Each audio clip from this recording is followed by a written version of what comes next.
خوب اب یہاں پر جیسے اشارہ کیا تھا کہ اللہ نے چونکہ ہدایت بشر کے لیے مقرر کیا اور اس ہدایت کو پہنچانے کے لیے، اس ہدایت کو نافذ کرنے کے لیے، عملی شکل دینے کے لیے، یقینی بنانے کے لیے اللہ تبارک و تعالیٰ نے ایک نظام بنایا ہے امامت کا، نبوت کا نظام بنایا ہے ہدایت دریافت کرنے کے لیے۔ یہ بنیادی آپ کی اصطلاحات ہیں، آپ کے دین کی، آپ کے قرآن کی، آپ کے مسلک و مذہب کی، یہ حل ہونی چاہیے، پتہ ہونا چاہیے ہمیں۔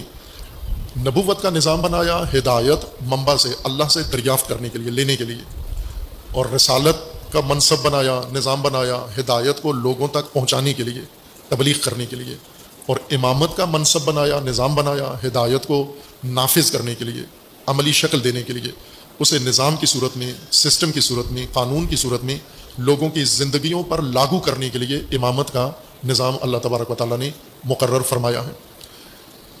چونکہ ہدایت ضروری ہے و واجب ہے لوگوں کے لیے، اس لیے ہدایت کی ضروریات میں سے ہے نبوت، رسالت اور امامت۔ جب تک ہدایت دریافت ہونا ضروری ہے، ہدایت کی دریافت کا عمل جاری ہے، نبوت رہے گی۔ یہ نہیں ہو سکتا کہ ہدایت کی دریافت کا کام کچھ ہوا ہے اور کچھ نہیں ہوا اور نبوت کا سلسلہ ختم کر دیا جائے، یہ نہیں ہوگا، اور نہ کیا ہے اللہ تبارک و تعالیٰ نے۔ مکمل نظام ہدایت جو اللہ تبارک و تعالیٰ نے مقرر فرمایا ہے، یہ دریافت ہو جائے بشر کے ذریعے، زمین کے اوپر آ جائے دریافت ہو کر، یہ نبوت کا فریضہ ہے جو انجام پا گیا، اور اللہ تبارک و تعالیٰ نے فرما دیا الیوم اکملت لکم دینکم۔ اور دوسرا کام رسالت تھا، یعنی جو دریافت کیا ہے یہ ابلاغ بھی کرنا ہے، پہنچانا بھی ہے، اس کو پیش بھی کرنا ہے آگے لوگوں تک، معاشرے تک، نسلوں تک، وہ کام بھی انجام پا گیا ہے۔ الیوم اکملت لکم دینکم واتممت علیکم نعمتی ورضیت لکم الاسلام دینا، ہم نے اسلام دین تمہارے لیے مکمل کر لیا ہے، پکا کر دیا ہے، اب اس کے بعد کوئی ضرورت نہیں ہوگی، چونکہ دریافت نہیں، اترنا نہیں ہے، دریافت کرنے کی ضرورت ہی نہیں ہے، بس اس لیے دریافت کرنے والے کی بھی اب مزید آگے اس کے بعد کوئی اور ضرورت نہیں ہے۔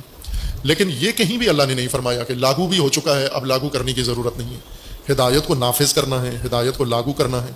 میں اس کی مثال دوں، جیسے آپ سنتے رہتے ہیں کہ 1973 میں پاکستان کا آئین بنا، 1973 تک پاکستان بغیر آئین کے چلتا رہا، تھا ایک آئین بنایا ہوا تھا لیکن اس کو آئین کی مکمل شکل نہیں تھی۔ 1952 میں ایک مسودہ انہوں نے بنایا تھا، اور پھر 1973 تک اس کے مطابق اور اس میں رد و بدل کرتے رہے، باقاعدہ آئین، رسمی آئین 1973 میں بنایا گیا، اور قانون ساز اسمبلی نے بنایا۔ وہ اسمبلی آج نہیں ہے، چونکہ انہوں کا کام تھا قانون بنانا، کو بنا دیا، اب ختم ہو گیا، اب اس اسمبلی کی ضرورت نہیں ہے جو قانون بنائے، آئین بنائے۔ آئین ساز اسمبلی اب نہیں ہے، آئین کے اندر رہ کر قانون سازی کے لیے اسمبلی موجود ہے، قومی اسمبلی، صوبائی اسمبلی۔ آئین نہیں بنانا انہوں نے، آئین بنا ہوا ہے، آئین کو چھیڑنا بھی نہیں ہے، آئین کو بدلنا بھی نہیں ہے، آئین بدلیں گے جرم ہے، سزائے موت ہے، آئین کو توڑیں گے، آئین کے مطابق قانون سازی، اس کے لیے اسمبلی موجود ہے۔ اللہ تبارک و تعالیٰ نے قانون مکمل کر کے، کامل کر کے دے دیا، انبیاء و رسول کے ذریعے وہ اتر گیا، پہنچ آیا، ابلاغ ہو گیا۔ اب اس کے نفاذ کا مرحلہ ہے، اس کے لاگو کرنے کا مرحلہ ہے، اور وہ امامت کے ذریعے ہوگا۔ انبیاء کے زمانے میں بھی لاگو کرنے کا، نافذ کرنے کا مرحلہ امامت کا ہی ہوگا۔ حضرت نوح علیہ السلام اللہ سے قانون دریافت کرتے ہیں، نبی ہیں۔ حضرت نوح قانون دریافت کر کے لوگوں کو پہنچاتے ہیں، رسول ہیں، اور دریافت شدہ قانون، تبلیغ شدہ قانون جب نافذ کرنے آتے ہیں، امام ہیں۔ حضرت ابراہیم جب اللہ سے قانون لیتے ہیں، نبی ہیں، جب یہ قانون پہنچاتے ہیں، رسول ہیں، اور جب یہ قانون لوگوں پر لاگو کرتے ہیں، نافذ کرتے ہیں، یہ امام ہیں۔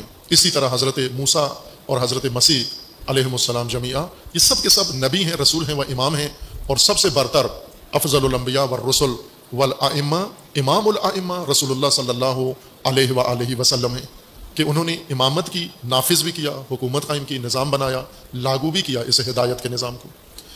اور امامت نبوت اور رسالت کی طرح نہیں ہے کہ مقصد اس کا پورا ہو چکا ہے۔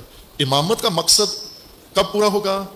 قیامت والے دن، یعنی اب ضرورت نہیں رہی امامت کی۔ جب قیامت آئے گی، ظاہر زمین ختم ہو جائے گی، آسمان ختم ہو جائے گا، یہ انسانی آبادی مجموعہ سارا ختم ہو جائے گا، انسان نہیں رہے گا، سب انسان، یہ بساط دنیا الٹ دی جائے گی۔